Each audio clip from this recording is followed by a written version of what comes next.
Videos देखने के लिए सब्सक्राइब करें, बेल आइकन दबाकर पाएं लेटेस्ट नोटिफिकेशंस।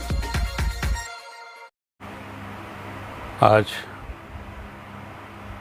आप लोगों को माहिती अधिकार कायदा एक अलग तरीक़ा से वापरने का एक तरीका सिखा रहा हूँ।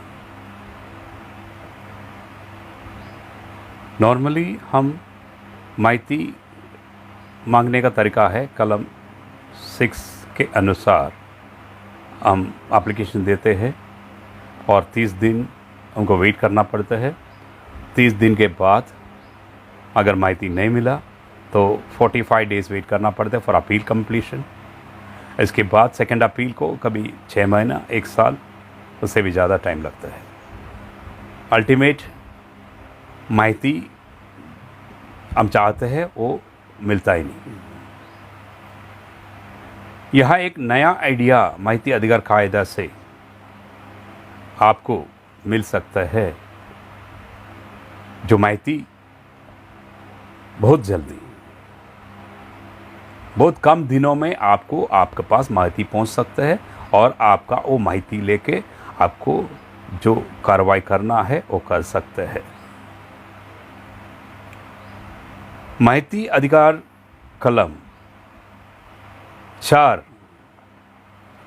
में यह तरतूब दिया गया है कि आपको स्पॉट इंस्पेक्शन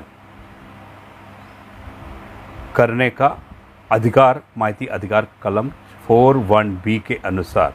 एक्चुअली माहिती अधिकार कायदा 4 सबसेक्शन 3 और 4 के अनुसार आपको हर गवर्नमेंट ऑफिसर्स में जाके उसका ऑफिस डॉक्यूमेंट्स चेक करने का अधिकार दिया जाता है और आपको सर्टिफाइड कॉपीज़ लेने का अधिकार दिया जाता है, ये सैंपल लेने का अधिकार दिया जाता है।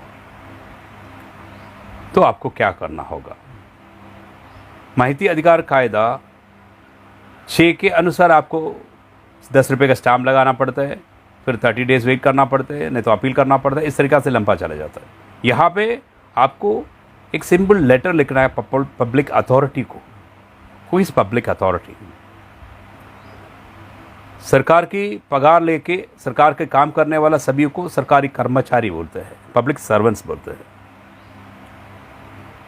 उसका डिपार्टमेंट के हेड को, हर डिपार्टमेंट के हेड को पब्लिक अथॉरिटी बोलते हैं।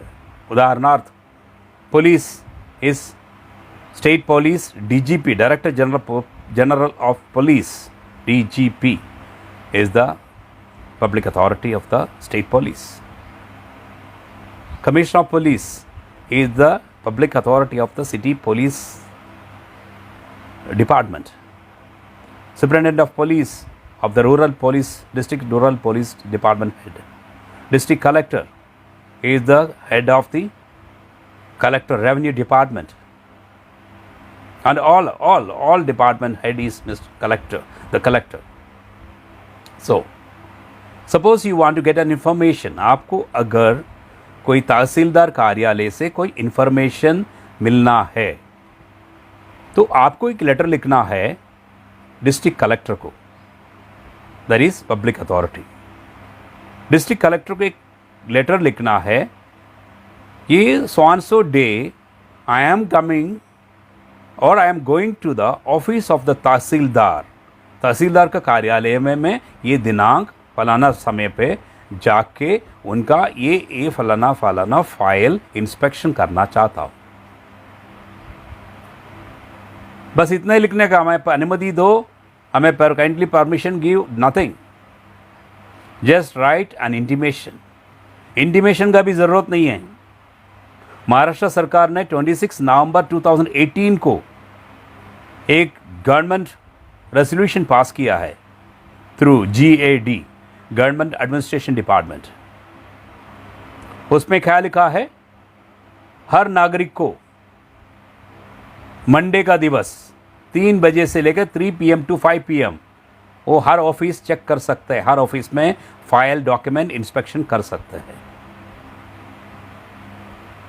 तो आपको इसी तरीक़ा से एक लेटर लिखना है कि हमें आपको फाइल चेक करने को अनुमति का ज़रूरत नहीं, इंस्पेक्शन करने को आ रहा हूँ ऐसे डायरेक्ट लिखो, क्योंकि 4(1)B के अनुसार हर पब्लिक अथॉरिटी का ड्यूटी है, कानूनी बंधन का रखा है कि उन्हें हर function of that department, collector की डिपार्टमेंट की हर फंक्शन, ड्यूटीज़, कितने पगार, उनको पगार, कर्मचारियों को पगार, ये सब कुछ प्रोसीजर्स, वर्किंग प्रोसीजर क्या होते हैं, सब कुछ लिख के डिस्प्ले करना वेबसाइट के थ्रू या इधर डिस्प्ले सिस्टम के थ्रू डिस्प्ले करना उनका कानूनी बंधनकारक ड्यूटी है। It is a duty of public servant to display with updation. लेकिन मैं आपको यकीन करके बताता हूं 90% जो पब्लिक सर्वेंट्स है, पब्लिक अथॉरिटी है, it is the duty of the public authority, not public servant, I mean higher of the department, highest person of the department. So it is his duty to publish all this. But I am very sure, damn sure, 90% of this kind of public authority उसको updation करता नहीं. यहाँ आपको chance मिलता है. Normally माहिती अधिकार में से अगर 4(1)B के अनुसार उनका वेबसाइट में चला जाएगा तो 90% ऑफ द इंफॉर्मेशन हमको डायरेक्ट मिलना चाहिए. बट ये लोग अपडेट नहीं करने की वजह से हमें ये इंफॉर्मेशन मिलता नहीं.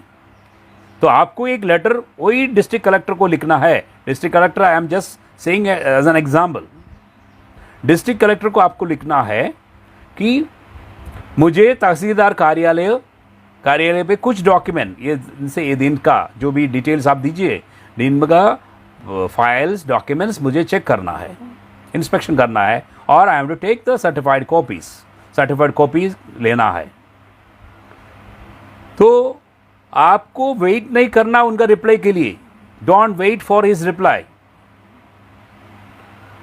Just go on that day. वो जिस दिन आपने जो टाइम दिया है उस दिन, एक दिन पहले चाहे तो आप एक व्हाट्सएप मैसेज भेज दीजिए या ईमेल का थ्रू एक और संदेश दीजिए उनको और तहसीलदार को, copy to, I am coming to your office on tomorrow for so and so time. Just intimate, that is better as a courtesy. It is not mandatory to us. We are the master, we are the boss of the country. They are just public servants, our servants. So you go there, tell them I want an inspection on this, take out the documents.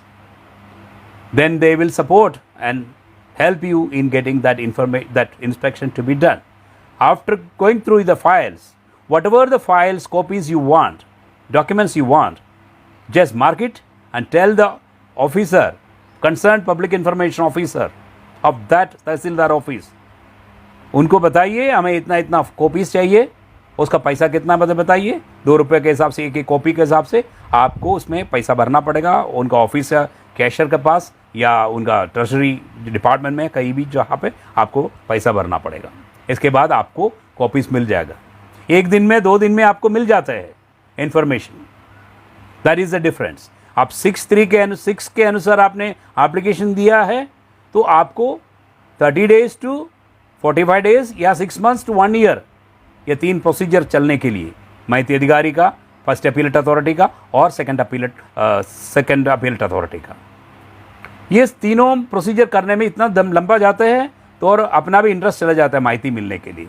यहाँ पे आप direct public authority, head of the department में contact करने का वजह से आपको ज़्यादा इम्पैक्ट मिलता है, क्योंकि अथॉरिटी भी, अब पब्लिक अथॉरिटी हमेशा अच्छा पढ़ेला आदमी होता है, IAS IPS अधिकारी होता है, उनको भी थोड़ा नॉलेज है, वो लोग थोड़ा अच्छा आपको सपोर्ट करेंगे, वो ना नहीं करेंगे.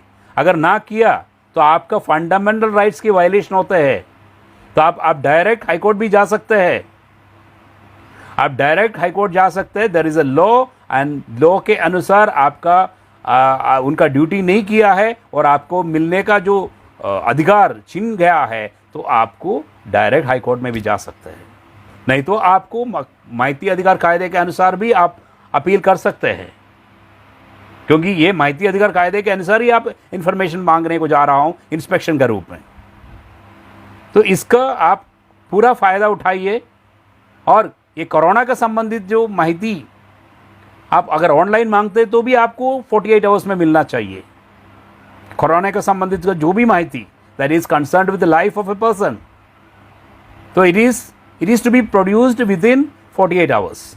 That is another, that is under 6 I am talking about. But now I am coming to the section 4 of the RTI Act. There you can get the best information and the maximum information in a short period. तो use it.